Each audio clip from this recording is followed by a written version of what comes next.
പിതാവിൻ്റെയും പുത്രൻ്റെയും പരിശുദ്ധാത്മാവിൻ്റെയും നാമത്തിൽ ആമേൻ. ഇന്ന് ഫെബ്രുവരി 16 ഞായറാഴ്ച, കർത്താവിൻ്റെ ദിവസം. എല്ലാവർക്കും സ്വാഗതം.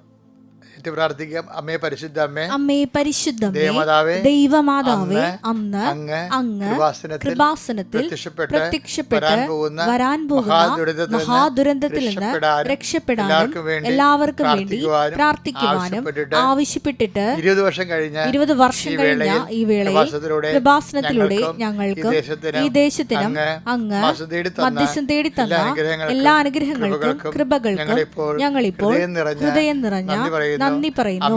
അമ്മേ പരിശുദ്ധ ജപമാല മാതാവേ, സകല കൃപാസനം പ്രാർത്ഥനയോടും ചേർത്ത് ഞങ്ങളിപ്പോൾ പ്രാർത്ഥിക്കുന്ന ഈ കുടുംബത്തിന്റെ പ്രത്യേക നിയോഗം മക്കളെ. ഇന്നത്തെ നിയോഗമേ,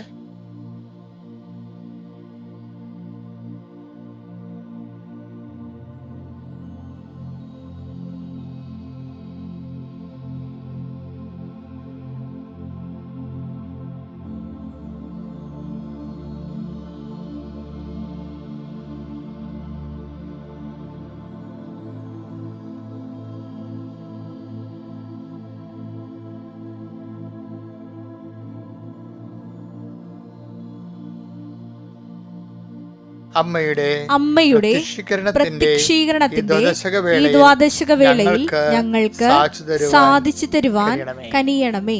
വിശ്വാസ പ്രമാണം. സർവശക്തനായ പിതാവും ആകാശത്തിന്റെയും ഭൂമിയുടെയും സൃഷ്ടാവുമായ ദൈവത്തിൽ ഞാൻ വിശ്വസിക്കുന്നു. അവിടുത്തെ ഏകപുത്രനും ഞങ്ങളുടെ കർത്താവുമായ ഈശോ മിശിഹായിലും ഞാൻ വിശ്വസിക്കുന്നു. ഈ പുത്രൻ പരിശുദ്ധാത്മാവിനാൽ ഗർഭസ്ഥനായി കന്യകാമറിയത്തിൽ നിന്ന് പിറന്ന് പൊന്തിയോസ് പീലാത്തോസിന്റെ കാലത്ത് പീഡകൾ സഹിച്ച് കുരിശിൽ തറയ്ക്കപ്പെട്ട് മരിച്ച് അടക്കപ്പെട്ട് പാതാളങ്ങളിൽ ഇറങ്ങി മരിച്ചവരുടെ ഇടയിൽ നിന്ന് 3-ാം നാൾ ഉയർത്ത് സ്വർഗത്തിലേക്ക് എഴുന്നള്ളി സർവശക്തിയുള്ള പിതാവായ ദൈവത്തിന്റെ വലതുഭാഗത്തിരിക്കുന്നു. അവിടെ നിന്ന് ജീവിക്കുന്നവരെയും മരിച്ചവരെയും വിധിക്കുവാൻ വരുമെന്നും ഞാൻ വിശ്വസിക്കുന്നു. പരിശുദ്ധാത്മാവിലും ഞാൻ വിശ്വസിക്കുന്നു. വിശുദ്ധ കത്തോലിക്കാ സഭയിലും പുണ്യവാന്മാരുടെ ഐക്യത്തിലും പാപങ്ങളുടെ മോചനത്തിലും ശരീരത്തിന്റെ ഉയർപ്പിലും നിത്യമായ ജീവിതത്തിലും ഞാൻ വിശ്വസിക്കുന്നു. ആമേൻ. സ്വർഗ്ഗസ്ഥനായ ഞങ്ങളുടെ പിതാവേ, അങ്ങയുടെ നാമം പൂജിതമാകണമേ. അങ്ങയുടെ രാജ്യം വരണമേ. അങ്ങയുടെ തിരുമനസ് സ്വർഗത്തിലെ പോലെ ഭൂമിയിലും ആകണമേ. അന്നു വേണ്ടുന്ന ആഹാരം ഇന്ന് ഞങ്ങൾക്ക് തരണമേ. ഞങ്ങളോട് തെറ്റ് ചെയ്യുന്നവരോട് ഞങ്ങൾ ക്ഷമിക്കുന്നത് പോലെ ഞങ്ങളുടെ തെറ്റുകൾ ഞങ്ങളോടും ക്ഷമിക്കണമേ. ഞങ്ങളെ പ്രലോഭനത്തിൽ ഉൾപ്പെടുത്തരുതേ, തിന്മയിൽ ഞങ്ങൾ രക്ഷിക്കണമേ. ആമേൻ. നന്മ നിറഞ്ഞ മറിയമേ, സ്വസ്തി. കർത്താവ് അങ്ങയുടെ കൂടെ സ്ത്രീകളിൽ അങ്ങ് അനുഗ്രഹിക്കപ്പെട്ടവളാകുന്നു. അങ്ങയുടെ ഉദരത്തിൻ ഫലമായി ഈശോ അനുഗ്രഹിക്കപ്പെട്ടവനാകുന്നു. പരിശുദ്ധ മറിയമേ, തമ്പുരാന്റെ അമ്മേ, പാപികളായ ഞങ്ങൾക്ക് വേണ്ടി ഇപ്പോഴും ഞങ്ങളുടെ മരണസമയത്തും തമ്പുരാനോട് അപേക്ഷിക്കണമേ. ആമേൻ. എൻ്റെ പ്രിയപ്പെട്ടവരെ, നമ്മൾ അനുദിന അനുഗ്രഹ പ്രാർത്ഥനയ്ക്ക് പ്രവേശിക്കുന്നു. കർത്താവേ, മഹത്തായ ഒരു ദിവസത്തിനായി നന്ദി പറയുന്നു ഈശോയെ. ഫെബ്രുവരി 16 ഇന്ന് കർത്താവിൻ്റെ ദിവസം, ഞായറാഴ്ച. അങ്ങയുടെ മക്കള് കർത്താവിൻ്റെ ആലയത്തിലേക്ക് പോകാൻ വേണ്ടി ഒരുങ്ങുന്നവരുണ്ട്. രണ്ടാമത്തെ കുർബാനയ്ക്ക് പോകാൻ പോകുന്നവരുണ്ട്. എല്ലാവരെയും ഇന്ന് രാത്രി കുർബാനയ്ക്ക്, വൈകുന്നേരം കുർബാനയ്ക്ക് പോകുന്നവരും ഉണ്ട്. പ്രായമായവരെ എല്ലാവരെയും സമർപ്പിച്ച് പ്രാർത്ഥിക്കുന്നു ഈശോയെ. കുർബാനയ്ക്ക് പോകാതെ ആരെങ്കിലും മടിയായെടുത്ത് മനസ്സിൽ ഇടിഞ്ഞു പോയിട്ടുണ്ടെങ്കിൽ, സാമ്പത്തിക കടങ്ങൾ, ജീവിത ക്ലേശങ്ങൾ, കർത്താവ് ലൂക്ക 8:7 പറഞ്ഞിരിക്കുന്ന പോലെ മുൾച്ചെടികൾക്കിടയിൽ വീണ വിത്ത് പോലെ വിശ്വാസം ഞെരുക്കപ്പെടുന്നവരുണ്ട്. ജീവിത ക്ലേശങ്ങൾ കാരണം വിശ്വാസം ഞെരുക്കപ്പെടുന്നവരുണ്ട്. കടങ്ങൾ, ഭീതികൾ, രോഗങ്ങൾ, കുടുംബത്തിലെ അസമാധാനങ്ങൾ, ആസക്തികൾ, ഇങ്ങനെ കൊണ്ട് ഞെരുക്കപ്പെടുന്നവരുണ്ട്. കർത്താവേ, നീ ഇപ്പോഴീ പ്രാർത്ഥന കൊണ്ട് അവരെ വിടുവിക്കണം. അവരെഴുന്നേറ്റ് പോയി, ഞാൻ എൻ്റെ പിതാവിൻ്റെ അടുക്കിലേക്ക് പോകും. പിതാവെ, നിനക്കും അങ്ങയ്ക്കും സ്വർഗത്തിനുമെതിരായി ഞാൻ പാപം ചെയ്തതെന്ന് അനുതാപത്തോടെ ഏറ്റുപറഞ്ഞുകൊണ്ട് പിതാവുമായി അനുരഞ്ജനപ്പെടാൻ പരിശുദ്ധമ്മ ദേവമാതാവിൻ്റെ മാധ്യസ്ഥത്തിന് ഞാൻ നിങ്ങളുടെ കുടുംബം സമർപ്പിക്കുന്നു. ഓരോരുത്തരും മാനസാന്തരത്തിന് വേണ്ടി പ്രാർത്ഥിക്കുന്നവരുണ്ട്. സ്വന്തം വീട്ടുകാരുടെ മനസ്സാന്തരത്തിന് വേണ്ടിയാണ് എല്ലാവരും കൂടുതലും പ്രാർത്ഥിക്കുന്നത്. പക്ഷെ നിങ്ങളെല്ലാവരും മറ്റുള്ളവരുടെ ക്രിസ്തുവിനെ അറിയാത്തവർ, ക്രിസ്തുവിന് മുമ്പിൽ നിൻ്റെ പ്രാർത്ഥന നിൻ്റെ മാത്രം പ്രാർത്ഥനയായിട്ട് അവസാനിക്കാതെ എല്ലാവർക്കും വേണ്ടിയുള്ള പ്രാർത്ഥനയായിട്ട് ക്രിസ്തു തിരുസന്നിധിയിൽ പോകുമ്പോൾ അത് ക്രിസ്തുവിൻ്റെ പ്രാർത്ഥനയായിട്ട് മാറുന്നു. കാര്യം എന്താണ്? ക്രിസ്തു എല്ലാവരും രക്ഷപ്പെടണമെന്നും. നമുക്ക് 1 തിമോത്തി 2:4 പ്രാർത്ഥന ഇടക്കൊന്ന് വായിച്ചേക്കാം. എല്ലാവരും രക്ഷിക്കപ്പെടണമെന്നും സത്യം അറിയണമെന്നുമാണ് അവിടുന്ന് ആഗ്രഹിക്കുന്നത്. ഇതെന്താ പ്രശ്നം അറിയാവോ? ഇപ്പം നീ നിൻ്റെ ഭർത്താവ് മദ്യപാനമാണ്, അല്ലെങ്കിൽ അയാൾക്ക് വേറെ തെറ്റ് ജീവിതമുണ്ട് എന്ന് പറഞ്ഞ് നിൻ്റെ ഭർത്താവ്, അത് നിൻ്റെ മകള് തെറ്റായ ഒരു പ്രണയത്തിൽ ബന്ധപ്പെട്ട് നീ അത് അവിടെ കുരുങ്ങിപ്പോയി, അപ്പോൾ അവൾ രക്ഷപ്പെടണമെന്നൊക്കെയാണ് നീ പ്രാർത്ഥിക്കുന്നത്. പക്ഷേ ദൈവത്തിൻ്റെ മനസ്സിനോട് ചേർന്ന് പ്രാർത്ഥിക്കണം. കാരണം നിൻ്റെ ഭർത്താവ് നിൻ്റെ മകൾ രക്ഷപ്പെട്ടാൽ നിനക്ക് സമാധാനമല്ലേ ഉണ്ടാകത്തുള്ളൂ. കർത്താവിന് സമാധാനം ഉണ്ടാകണം നിർബന്ധമുണ്ടാകും.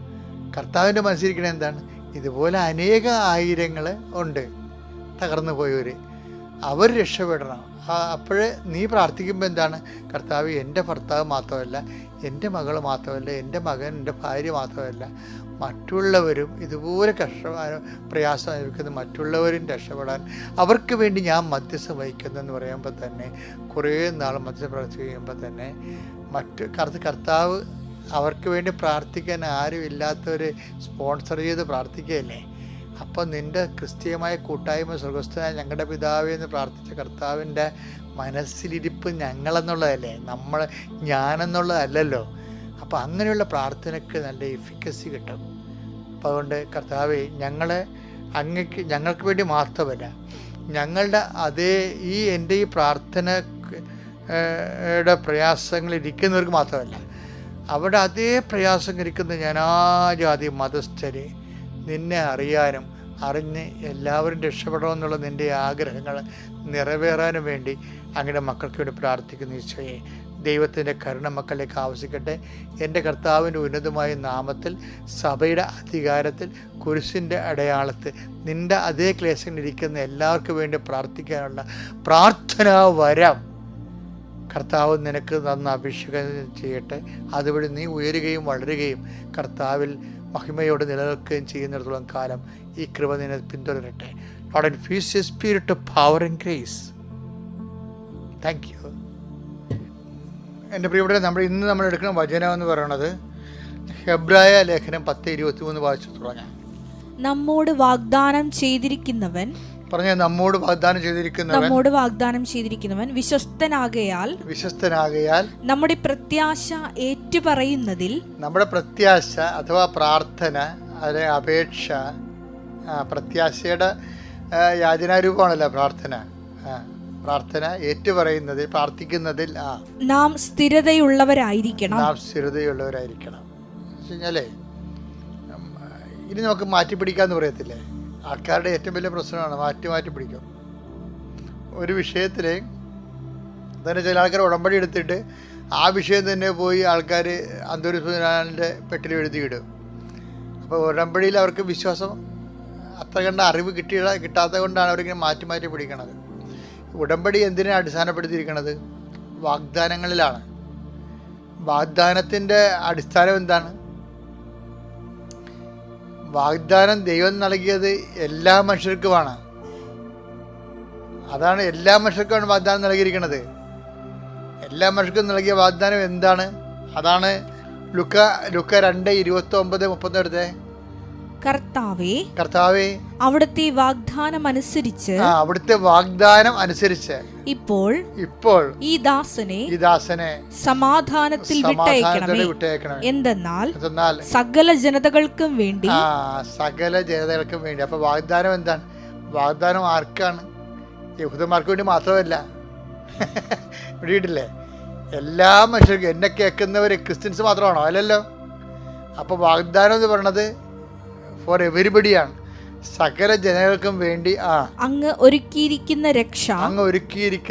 രക്ഷ എന്റെ കണ്ണുകൾ കണ്ടു കഴിഞ്ഞു. ഈ സകല ജനങ്ങൾക്കും വേണ്ടി ഒരുക്കിയിരിക്കുന്ന രക്ഷ എന്താണ്? വാഗ്ദാനമാണ്. എന്ന് വെച്ച് കഴിഞ്ഞാൽ ക്രിസ്തുവാണത്. അതാണ് അത് നമ്മുടെ ഈ 2 കൊരിന്ത്യർ 1:20 എടുത്തേ. ദൈവത്തിന്റെ സകല വാഗ്ദാനങ്ങളും ദൈവത്തിന്റെ സകല വാഗ്ദാനങ്ങളും ക്രിസ്തുവിൽ അതേ എന്ന് തന്നെ തന്നെയാണ്. അതുകൊണ്ട് തന്നെയാണ് ദൈവമഹത്വത്തിന് അവൻ വഴി ഞങ്ങൾ ആമേൻ പറയുന്നത്. ഈ ദൈവമഹത്വത്തിന് അവൻ വഴി ആമേൻ പറഞ്ഞ ആദ്യത്തെ ആളാരാണെന്ന് അറിയാമോ? അമ്മയാണ്. ഇതാ കർത്താവിന്റെ ദാസ്യം എന്ന് പറയുന്നതിന്റെ ഷോർട്ട് ഫോമാണ്, സിംഗിൾ വേർഡാണ് ആമേൻ. ഇതാ കർത്താവിന് ദൈവമഹത്വത്തിന് ആദ്യം ആമേൻ പറഞ്ഞ ആളാ. എന്നിട്ട് ഇപ്പൊ എന്താ പറയണമെന്ന് നോക്കിയാ, ഒന്നൊരു വായിച്ചേ. ദൈവത്തിന്റെ സകല വാഗ്ദാനങ്ങളും ക്രിസ്തുവിൽ അതേ എന്ന് തന്നെയാണ്. അപ്പോഴേ ഈ സകല മനുഷ്യർക്ക് വേണ്ടിയാണ് ദൈവം വാഗ്ദാനം കൊടുത്തിരിക്കുന്നത്. എന്ന് സകല വാഗ്ദാനങ്ങളും ക്രിസ്തുവിൽ അതേ തന്നെയാണെന്ന് പറയുമ്പോൾ സകല മനുഷ്യർക്ക് വേണ്ടി കൊടുത്തിരിക്കുന്ന സകലവും നിറവേറാനുള്ള ഏക വാഗ്ദാനം എന്താണ്? ക്രിസ്തുവാണ്. മനസ്സിലായില്ലേ? അപ്പോൾ നമ്മൾ ഓരോരോ വിഷയങ്ങൾ ഇങ്ങനെ ആനുകൂല്യങ്ങൾ, ഔദാര്യങ്ങൾ എന്നൊക്കെ പറഞ്ഞ് കർത്താവിനെ എൻ്റെ പുറകെ നടക്കുമ്പോൾ ആദ്യം പ്രാർത്ഥിക്കേണ്ടത് എന്താണ്? കർത്താവേ, എന്നിൽ നിറയണമേ. കർത്താവ് എന്നിൽ നിന്ന് വസിച്ചു കഴിഞ്ഞാൽ സകല വാഗ്ദാനവും ഞാൻ നിറവേറുന്ന തുല്യമാണ്. 8855 വാഗ്ദാനമുണ്ട് ബൈബിളിൽ മാത്രം. അപ്പം അതെല്ലാം ഒറ്റ വാർഡിലാണ് നിലനിൽക്കുന്നത്. അതുകൊണ്ട് ക്രിസ്തുവിനെ നേടാൻ വേണ്ടി ഞാൻ സകലതും ഉച്ചിഷ്ടം പോലെ കരുതണം എന്ന് പറഞ്ഞതിൻ്റെ കാര്യം അതാണ്. എന്തെങ്കിലും വേദനയോ തള്ളിപ്പറച്ചിലോ അതുപോലെ തന്നെ ഒറ്റുകൊടുക്കലോ തള്ളിപ്പറച്ചിലോ ഒക്കെ വന്നാലും പിതാവേ അവരോട് ക്ഷമിക്കണമെന്ന് പറഞ്ഞുകൊണ്ട് പിതാവിനെ നേടാൻ വേണ്ടി ക്രിസ്തു രക്തസാക്ഷിയായതുപോലെയാണ് ക്രിസ്തുവിനെ നേടാൻ വേണ്ടി നമ്മൾ സകലത്തിലൂടെ കടന്നു പോകുന്നത്. അത് നമുക്ക് നഷ്ടമൊന്നുമില്ല ശരിക്കും പറഞ്ഞാൽ. പിന്നെ ഇത്തിരി പരിചരണം ആവശ്യമാണ്, ഇത്തിരി ട്രെയിനിങ് ആവശ്യമാണെന്ന് മാത്രമേ ഉള്ളൂ. വിശ്വാസത്തിൻ്റെ മൗലിക രൂപം മൗനമാണേ. വിശ്വാസത്തിൻ്റെ മൗലിക രൂപം മൗനമാണെങ്കിൽ മൗനത്തിൻ്റെ ആളായ്മ മറിയമാണ്. അതല്ലേ അമ്മ ഹൃദയത്തിൽ സംഗ്രഹിക്കുന്നത്. എല്ലാ റോഡുകളും റോമിലേക്കെന്ന എല്ലാ ആധ്യാത്മിക വഴികളും അമ്മയിലേക്കാണ്. അമ്മയെ മുറുകെ പിടിച്ചാൽ ക്രിസ്തുവിനെ കിട്ടും. അമ്മയുടെ നിലപാടുകൾ, അമ്മയുടെ നയങ്ങൾ, അമ്മയുടെ കാലാവസ്ഥ ഭേദമനുസരിച്ചുള്ള സമീപനങ്ങൾ ഒക്കെ നിങ്ങളെ നയിക്കുകയും ശക്തിപ്പെടുത്തുകയും ചെയ്യട്ടെ. അമ്മ നിങ്ങളുടെ കൂടെ ഈ ദിവസം മുഴുവൻ സഞ്ചരിക്കട്ടെ. Praise the Lord.